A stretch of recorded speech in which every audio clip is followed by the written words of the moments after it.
Alors on voit tout de suite que c'est un exercice sur les programmes de calcul. Nous avons deux programmes de calcul et généralement donc c'est toujours un petit peu la même chanson dans ce genre d'exercice. Souvent dans les premières questions on nous demande d'essayer avec quelques valeurs, puis ensuite on a une équation souvent à résoudre, puisque quand on a deux programmes souvent on cherche quel nombre va nous donner le même résultat dans les deux programmes. Donc souvent on a une équation à résoudre. Donc il faut faire appel un petit peu à vos connaissances sur les équations. Généralement, on en profite pour vous interroger sur le tableur, et là c'est le cas puisque je vois ici un tableau qui représente une capture d'écran d'un tableur. Et puis, ça peut arriver que, enfin c'est même assez fréquent, hein, qu'on en profite également pour vous interroger sur le développement et la factorisation. Donc on y va. Nous avons Corinne qui choisit le nombre 1 et elle l'applique au programme A. Et on nous demande de montrer, en détaillant les calculs, qu'elle va obtenir 4. Donc allons-y. Le nombre choisi, c'est 1. On enlève 3, c'est-à-dire que l'on va faire 1 moins 3, on va obtenir moins 2. Et ensuite, on prend le carré du résultat obtenu, c'est-à-dire moins 2 au carré, et on obtient 4. Question 2. Tidjane choisit le nombre moins 5 et elle va l'appliquer au programme B. Quel résultat va-t-il obtenir? Ah, pardon. Tidjane, c'est un garçon. Donc elle choisit le nombre moins 5. Ensuite, elle doit prendre le carré de ce nombre, c'est-à-dire moins 5, le tout. On n'oublie pas hein, le tout. On met une parenthèse. Au carré, ça fait 25. Ensuite, on ajoute le triple du nombre de départ. Donc on va faire plus 3 fois notre nombre de départ, donc plus 3 fois moins 5. C'est-à-dire 25 plus 3 fois moins 5, on va obtenir 10. Et ensuite, ajouter 7. 10 plus 7, 17. Donc Tidjane obtient 17. Ensuite, Lina souhaite regrouper le résultat de chaque programme à l'aide d'un tableur. Nous y voici. Elle crée la feuille de calcul ci-dessous.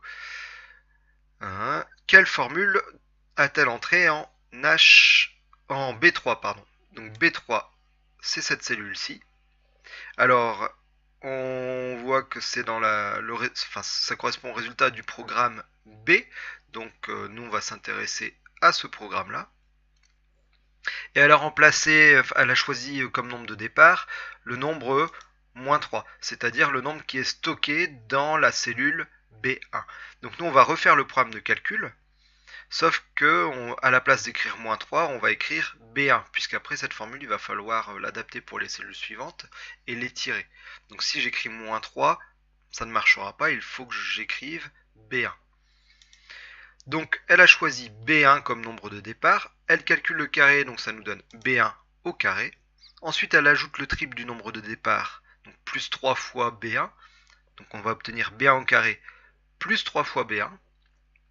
Et elle ajoute 7, B1 au carré plus 3 fois B1 plus 7. Et donc cette formule, elle va l'écrire dans la cellule B3.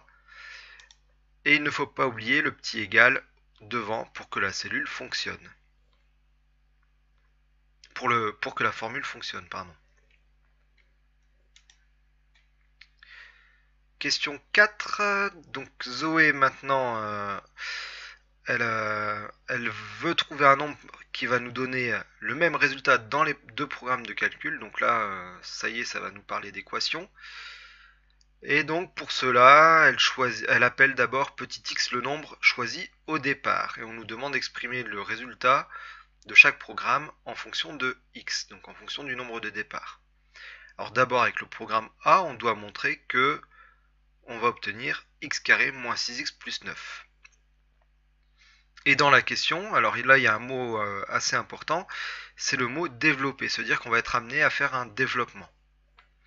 Donc allons-y, on part avec notre nombre de départ qui s'appelle x, on enlève 3, donc on obtient x moins 3, on calcule le carré du résultat obtenu, donc x moins 3, le tout, c'est-à-dire entre parenthèses, au carré. Et là on remarque que notre résultat est sous forme factorisée, et donc on va le développer pour essayer d'obtenir le résultat qu'on nous donne dans la question, c'est-à-dire x carré moins 6x plus 9.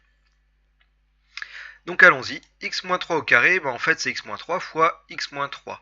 Je vais d'abord développer avec le x, donc je vais faire x fois x, x au carré, x fois moins 3, moins 3x, donc j'obtiens x carré moins 3x.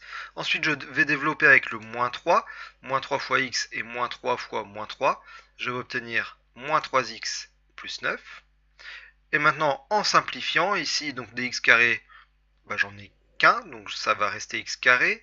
Par contre j'ai 2 fois moins 3x, et donc moins 3x va me donner moins 6x.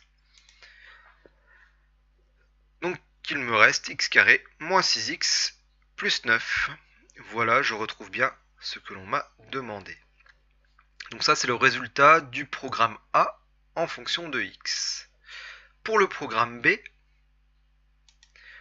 je fais la même chose, donc je pars de petit x, je dois calculer le carré, donc x au carré, j'ajoute le triple du nombre des départs, donc x carré plus 3x, et j'ajoute 7, x carré plus 3x plus 7. C'est exactement la même technique que lorsqu'on a fait avec le tableur avec B1. En fait, à la place de B1, on a tout simplement x. Donc voilà ce qu'on obtient avec le programme B, x carré plus 3x plus 7. Question C, existe-t-il un nombre de départs pour lequel les deux programmes donnent le même résultat? Donc on a vu que le résultat du programme A c'était x carré moins 6x plus 9. Le résultat du programme B c'est x carré plus 3x plus 7. On cherche quand est-ce que les deux résultats sont égaux. Donc on va chercher la valeur de x pour laquelle x carré moins 6x plus 9 sera égal à x carré plus 3x plus 7. Et donc cela revient à résoudre cette équation, x carré moins 6 plus 9 égale x carré plus 3x plus 7. Alors comment je fais? On n'est pas trop habitué à avoir une équation avec du x au carré, mais là c'est simple, on a un x carré de chaque côté. Donc la première chose à faire, ça va être de l'enlever, on va l'enlever de chaque côté. Si j'enlève un x carré de chaque côté, eh bien je ne vais pas modifier mon égalité. Donc j'enlève un x carré de chaque côté, il va me rester à gauche moins 6x plus 9, et à droite j'aurai 3x plus 7. Et ça y est, je retombe dans une équation un peu classique qu'on retrouve régulièrement en troisième. Donc là je vais prendre les x de droite, il y en a 3, j'ai 3x, et je vais les enlever, donc je vais faire moins 3x. Qu'est-ce que je vais obtenir à gauche? Je vais obtenir moins 9x plus 9, et à droite il va me rester plus que le 7. Moins 9x plus 9 égale 7.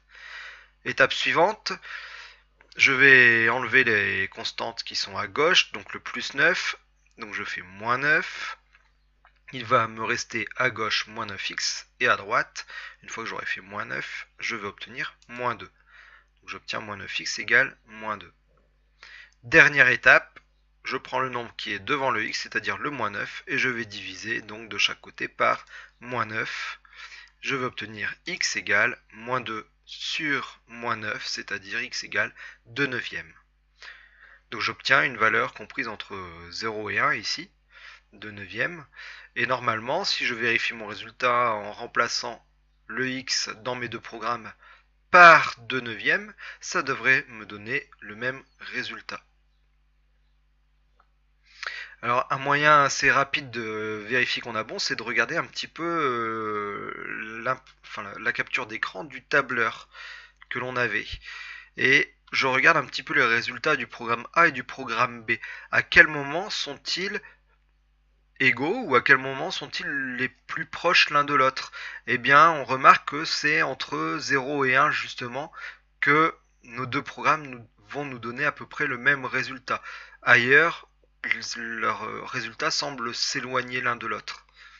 Donc ça confirme bien ce qu'on a trouvé ici en résolvant notre équation, puisque nous on a trouvé un nombre entre 0 et 1.